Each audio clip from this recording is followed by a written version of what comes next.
আজকে আমার কাছে সত্যি একটু ভিন্ন একটি পরিবেশে ভিন্ন কিছু বিষয় নিয়ে আমি কথা শুনেছি, যেখানে এই কথাগুলো আমরা সব সময় আমাদের হয়তো বা পড়াশোনার ক্ষেত্রে কিংবা ডাক্তারি ভাষায় বা বিভিন্ন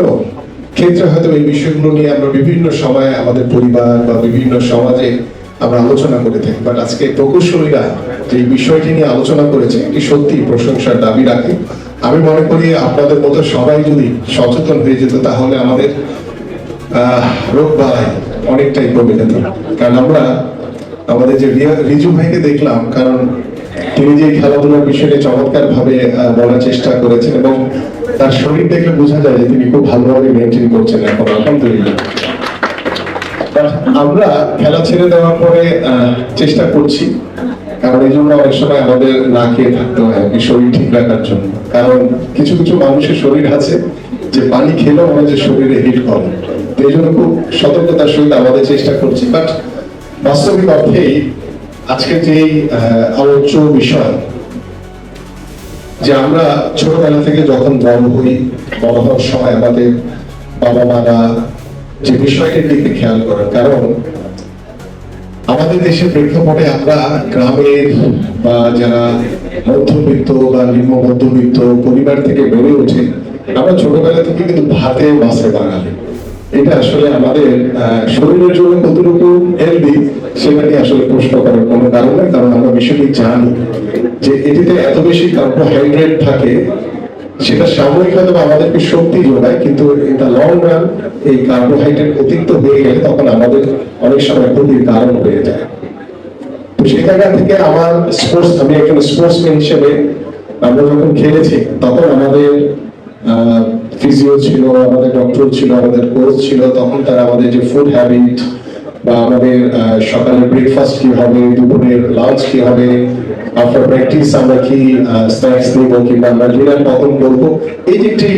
ডিসিপ্লিন লাইফ, সেটা হয়তো বা আমরা অনেক সময় বিভিন্ন যারা ফোর্সে কাজ করেছেন বা ফোর্সে রয়েছে তারা হয়তো একটি ডিসিপ্লিন লাইফ মেনটেন করে, আমরা যারা ক্রীড়াবিদ তারা হয়তো একটি ডিসিপ্লিন লাইফ মেনটেন করে এসেছি। কিন্তু আমাদের মানে আমাদের যে বাংলাদেশের প্রেক্ষাপটে সাধারণ মানুষ থেকে শুরু করে আমরা এই ডিসিপ্লিন লাইফটি আসলে সবসময় আমরা করে তুলতে পারি না বা গড়ে তুলতে পারি না নিজেদেরকে, যার কারণে দেখা যায় যে আমাদের নির্ধারিত একটি বয়স পার হওয়ার পরে আমাদের বিভিন্ন সময় আমাদের বিভিন্ন রোগে আক্রান্ত হয়ে অনেক সময় অনেক ভয়ঙ্কর কিছু ঘটে যায়। এই বিষয়গুলো শুধু আমি মনে করি যে আজকে যে সেমিনার এটি শুধু আমাদের এই বদ্ধ হয় না, আজকে হয়তো আমাদের ইঞ্জিনিয়ার বা প্রকৌশলী উপকৃত হবে, বাট এটা যদি আমরা এই ধরনের আলোচনা মাছ পিপলের কাছে যদি পৌঁছে দিতে পারি তাহলে আমার মনে হয় যে এই ধরনের সেমিনারের সত্যিকার অর্থে বাংলাদেশের জন্য একটি সার্থকতা হবে বলে আমি বিশ্বাস করি। তারপর ধন্যবাদ জানাই আমাদের সকল যারা প্রকৌশলী রয়েছেন তাদেরকে, যত চমৎকার একটি বিষয় নিয়ে আমরা আজকে এই সেমিনার করেছেন এবং আমরা এই বয়সেও, কারণ আমি আমাদের এই ধরনের প্রোগ্রামে আগেও এসেছি, ব্যাডমিন্টন টুর্নামেন্ট থেকে শুরু করে আরো অনেক সময় এসে যখনই বিজয় করেছেন তখনই উপস্থিত হয়ে গেছি। আমাদের হেলাল ভাই আছেন, আমাদের ইঞ্জিনিয়ার এই যে আমার সামনে বসে আছেন, উনি একবার বলেছিলেন আমরা আমাদের বর্তমান সরকার, আপনারা জানেন যে দায়িত্ব নেওয়ার পর থেকে আমরা খেলাধুলাকে পেশা হিসেবে প্রতিষ্ঠান লক্ষ্যে ইতিমধ্যে আমাদের কার্যক্রম আমরা শুরু করেছি। কারণ আমরা বিশ্বাস করি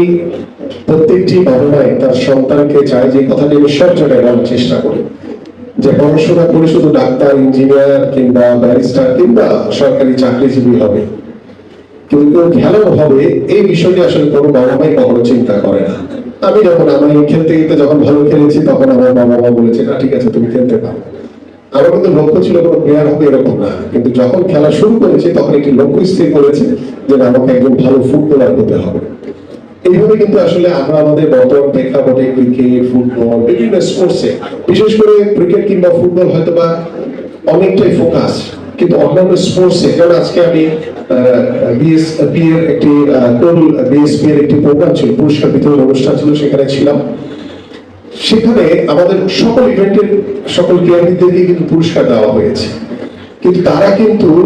এই খেলাকে পেশা হিসেবে বেছে নিতে পারেনি এখনো। আমরা চেষ্টা করছি তাদেরকে, ইতিমধ্যে প্রায় 300 জন খেলোয়াড়কে আমরা পেশাগত স্বীকৃতি পাবো, আমরা তাদেরকে বেতন কাঠামোর আওতায় এনে ক্রীড়া ভাতা প্রদান এবং ক্রীড়া কার্ড আমরা প্রদান করছি। এবং এতে হয়েছে কি যে যারা ন্যাশনাল টিমকে এখন পর্যন্ত রিচ করতে পারে নাই তারা কিন্তু পিছন থেকে এখন লক করছে যে না, আমাকে ওই ক্রীড়া ভাতা ওই পেশাদারিত্বের ভিতরে ওই প্রতি মাসে যে আমরা 1,00,000 টাকা করে স্যালারি দিচ্ছি, এইটিকে পাওয়ার জন্য ভিতর থেকে পিছন থেকে কিন্তু অলরেডি একটি কম্পিটিশন শুরু হয়ে গেছে। তো আমরা পর্যায়ক্রমে জুনের নতুন অর্থ বছরের পরে ইনশাল্লাহ সেটি 500 জন উত্তীর্ণ করবো ইনশাল্লাহ। এইভাবে আমরা পর্যায়ক্রমে আমাদের যারা কারেন্ট কোচ রয়েছেন, রেফারিজ রয়েছেন, তাদেরকে আমরা আস্তে আস্তে করে এই ধরনের বেতন কাঠামোর আওতায় এনে ক্রিয়া ভাতা প্রদান,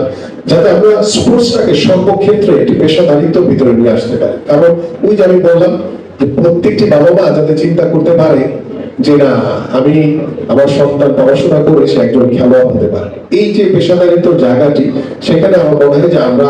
প্রথম মানে একদম জিরো থেকেই বলবো যে আমরা কার্যক্রম শুরু করেছি এবং আশা করি যে এই যে কার্যক্রম এটি আমরা একদম পলিসি মেক করে নীতিমালা তৈরি করে যাতে ভবিষ্যতে এটা কখনো যাতে কোনো কারণে কোনো কারো হস্তক্ষেপে যাতে বন্ধ না হয়, আমরা সেইভাবেই জিনিসটা তৈরি করেছি। ইনশাল্লাহ আশা করছি ভবিষ্যতেও এই ধারাবাহিকতা অব্যাহত থাকবে।